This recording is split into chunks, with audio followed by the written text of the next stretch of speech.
The narrator, Christine, an ordinary 52-year-old woman, recounts the moment her son-in-law, Patrick, asked her a devastating favor. I was just tidying up my living room that afternoon, moving cushions and dusting shelves like any other day, when my daughter's husband suddenly looked at me and asked something I never imagined I'd hear from him. It wasn't loud or dramatic. It wasn't shouted in anger. It was almost a whisper, but it shook everything I thought I knew about my family. In that quiet room, with the TV humming in the background and the smell of furniture polish in the air, he handed me a secret that could break my daughter's heart and asked me to help him keep it. My name is Christine. I'm 52, and most days my life looks pretty ordinary from the outside. I wake up, make my coffee, check my phone, water the plants, complain to myself about my aching knees, and try not to think too much about how quickly the years have gone by. My daughter Emily is grown now, married with a life of her own.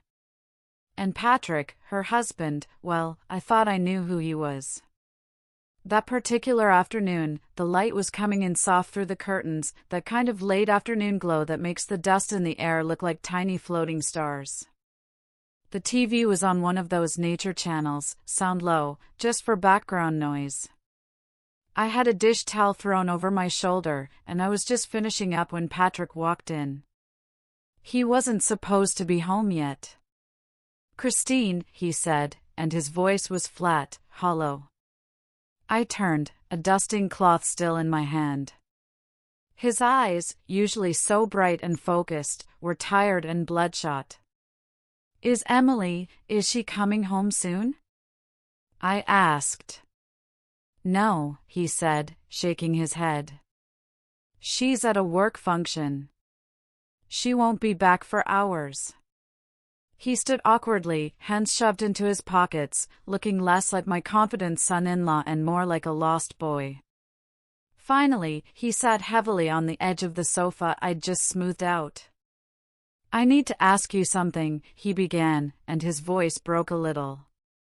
"Something I can't ask anyone else." I sat down across from him, my own heart starting to beat a frantic rhythm.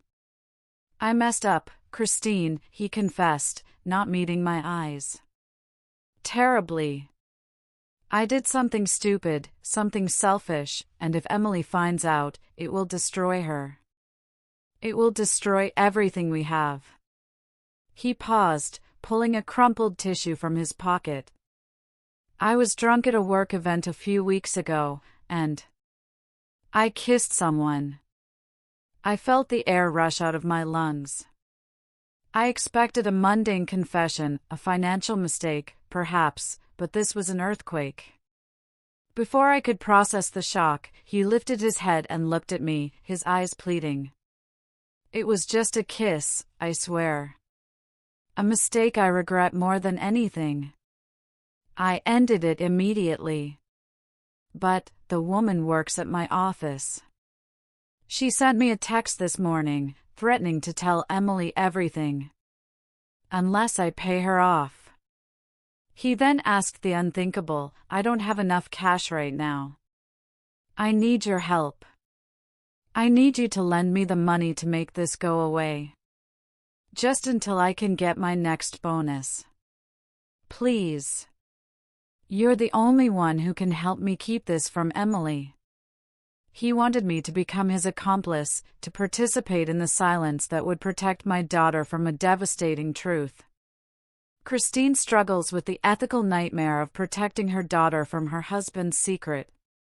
I sat there, frozen, the silence deafening, punctuated only by the low sound of the television. The gentle light in the room suddenly felt harsh and judgmental. My hand, still holding the dusting cloth, was shaking. This was not the kind of thing a mother-in-law was supposed to deal with.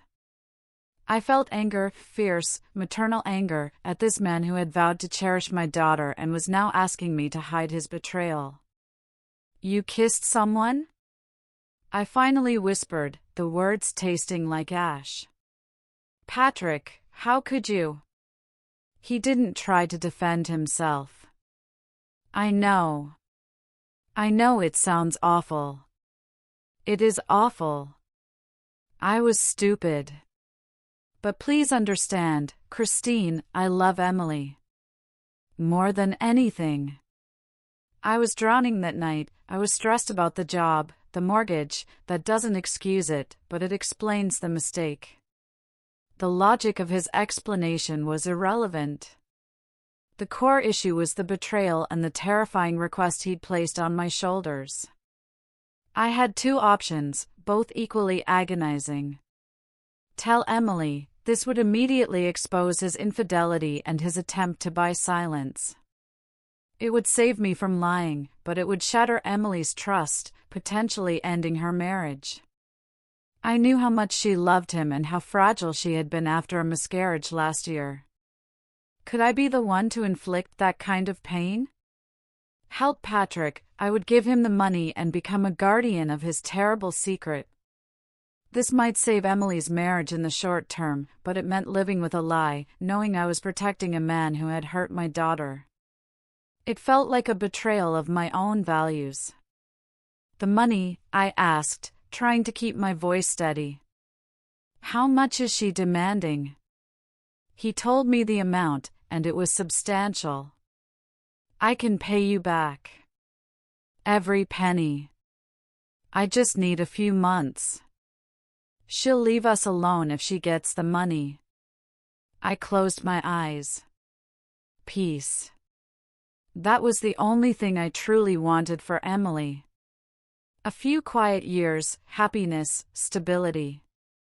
If telling her meant a brutal, public divorce and years of heartache, was that better than a secret that might eventually die? I need time to think, I told him, standing up. I can't just agree to this. This isn't a small thing, Patrick. This is about your marriage, my daughter's happiness, and my conscience. I walked to the window, needing distance, needing to look at something real, the cars passing by, the green lawn, anything but his desperate face. Christine confronts Patrick about the gravity of his mistake, and they reach a painful agreement. I turned back from the window. The decision I had to make was heavy, and I realized I wasn't just loaning money, I was investing in a precarious silence. Patrick, I said, my voice firm now, listen to me. If I do this, if I give you the money, you have to understand the price. You are not buying my silence. You are buying a single, final chance to fix what you broke before it breaks Emily. He nodded quickly, his desperation visible. I understand. Anything you ask. First, I demanded, you cut all contact with that woman, immediately.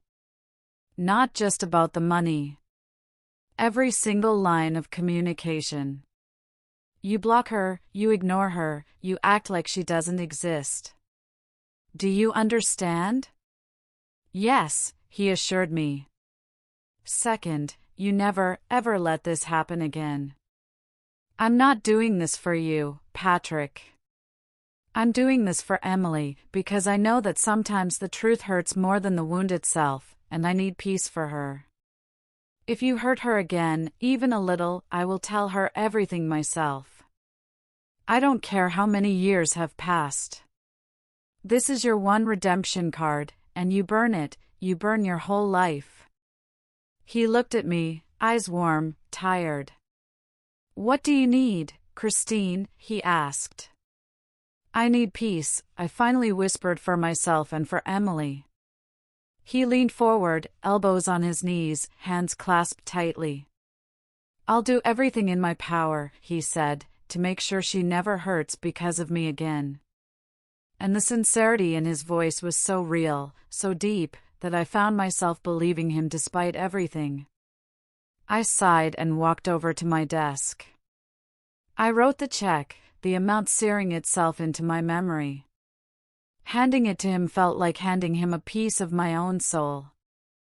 The aftermath of the confession and the realization that their lives have irrevocably changed. Patrick took the check with trembling hands. Thank you, Christine. I don't know how I'll ever repay you. You already know how to repay me, I said, pointing toward the door. Now go. Do what you have to do. Eventually, he stood, ready to leave. Thank you, he said again, for not turning away. I walked him to the door. Not too close, not too distant, just enough space to feel balanced. As he stepped onto the porch, he turned back and met my eyes with a calm seriousness. You saved me yesterday, he said. More than you know. I didn't answer right away. Instead, I watched him walk down the steps, watched his silhouette fade into the evening, and felt a quiet, complicated warmth settle into my chest. It wasn't attraction, not secrecy, not danger. It was something else: understanding, empathy, connection. The kind you find only when life pushes people into unexpected corners and they choose honesty instead of running. When I closed the door and leaned on it again, the house felt different. Not heavier, but fuller. For the first time, I realized the truth. This wasn't just a secret anymore. It was a turning point, for him, for Emily, and for me.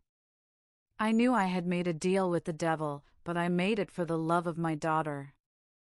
Now, every time Patrick and Emily came over, every time I saw them hold hands or laugh, I would see the invisible thread of that secret connecting Patrick and me. We were bound by a desperate act of preservation. I had traded the immediate, painful truth for the hope of a stable, peaceful future for Emily, and only time would tell if the price I paid was worth the silence. I just hope I never have to break my own rule.